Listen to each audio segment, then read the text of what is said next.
Sports Snippets, Dennis Sullivan. It's Sunday night. It is the 24th of May. Talking a little classic sports here. I mean, wherever you look now, this is the only thing we really have right now, guys. Understandably so, is just to reference, go back in time a little bit, talk about a couple of things that took place in the past, which I just basically came up with a few random sports topics just to bring up and kind of get the mind flowing, get the conversation going this Sunday night. If you do like the content of this video, please don't forget to go ahead and please click on that like button if I've earned it, of course. So let's go right into a couple of things that I just kind of did a little thought, not so much research on, a little bit of research, but more of just thoughts that came about mainly from watching videos of past sporting events. And of course,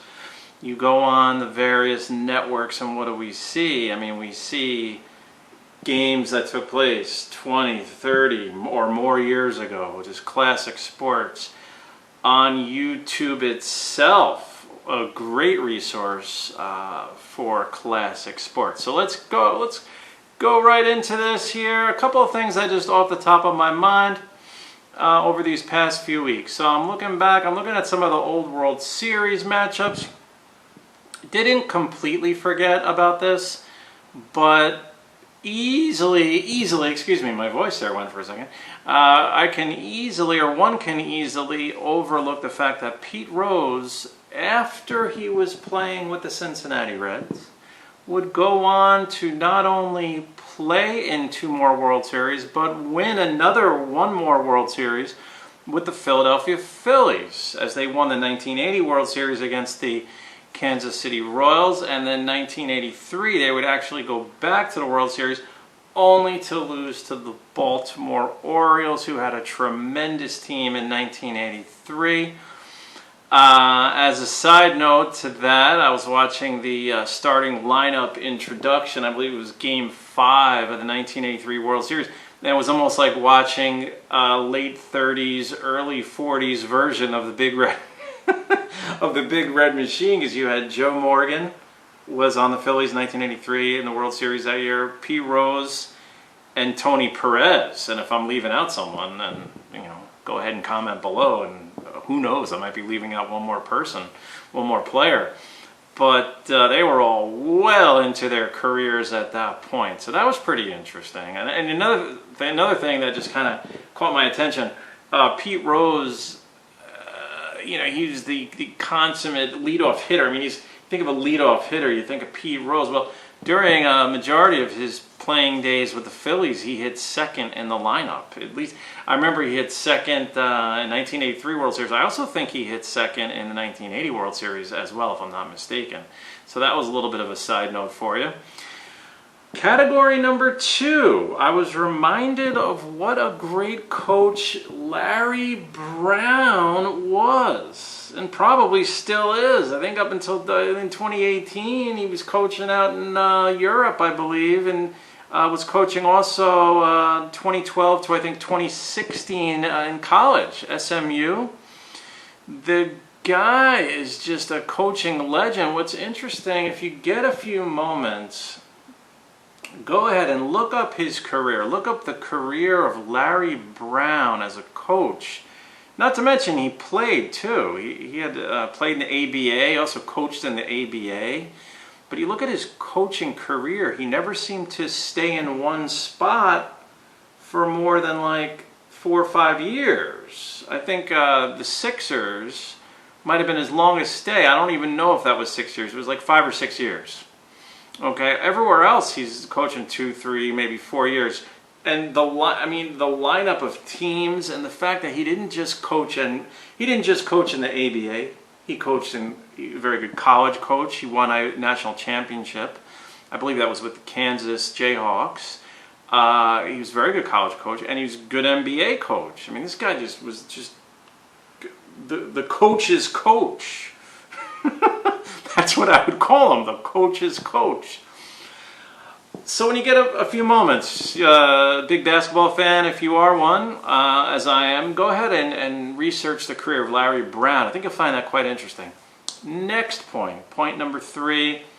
Yes, the 90s Bulls were arguably, I mean, this is one of the greatest teams of all time. We get it, absolutely. Michael Jordan, arguably the greatest NBA player of all time. Do I think the 90s Bulls were the best team ever? Best dynasty? Off the top of my head, I might say that they were. Again, this is off the top of my head. I don't think I'd really argue that. One thing that I'm noticing, though, with a lot of these, because they're going back and they're highlighting some of the great teams, and certainly the 90s Bulls were one of them. Some of the personal player rivalries and things like that, I mean, yeah, it makes it a little bit more interesting. But, I mean, is it really that interesting now? I'm going to have to say, for this sports fan, yeah, I mean, it's some, the rivalry part, yes. I mean, you want to go back and like this guy played really hard when he played this guy, and this superstar didn't really care for that superstar. But when they're like trash talking now, like in if they're trash talking like in 2020 from a rivalry that took place in like 1995 or something, that's where it gets just a little, somewhat uninteresting, at least in my humble opinion, everyone. Moving on, I got just 2 more quick baseball topics here for you. I don't really have much as far as the world of football. Maybe I'll focus on that next time, or I'll do some sort of topic related to the NFL. The Kansas City Royals, I mean, they had some of the best teams. I mean, you look at from like the mid-70s, they finally broke through with a World Series win and a World Series championship in 1985. But I mean, talk about a team that was knocking on the door. I mean, they had those teams that would lose to the Yankees. I think it was at least 2 years in a row. At least 2 years in a row. In 76 and 77, I know that they lost to the Yankees, I believe, both those years in the American League Championship Series. Can't say for sure exactly if that also took place in 78, so I'm going to stay away from 78. But I remember they had some really good teams, and then they would go to the World Series 1980, a really good team, and lose to the Phillies, as mentioned just a few moments ago. Finally broke through in 85 with a World Series, and I think that series went 7 games. One of the classic World Series of all time. Defeated the St. Louis Cardinals. So that was quite a run they had for about 10 years. And they were just knocking on the door. I mean, like every year pretty much with a really good team. And then they finally break through in 85. And then, of course, a couple of years ago, the modern-day Royals, after years of just struggle, the Kansas City Royals would just struggle for decades, and then broke through again just a few short years ago, winning the World Series against New York Mets. And they made it actually two years in a row, I believe. And then they lost to the, I believe, the San Francisco Giants as well. So 2 World Series appearances in recent memory for the Royals, winning one of those, of course, against New York Mets. On to my final topic, everyone, then we'll wrap things up for now. Okay. The 1984 World Series I found very interesting. I may have to go back a little bit tonight, maybe tomorrow, and just kind of go back on there on the old videos and research some more of this World Series.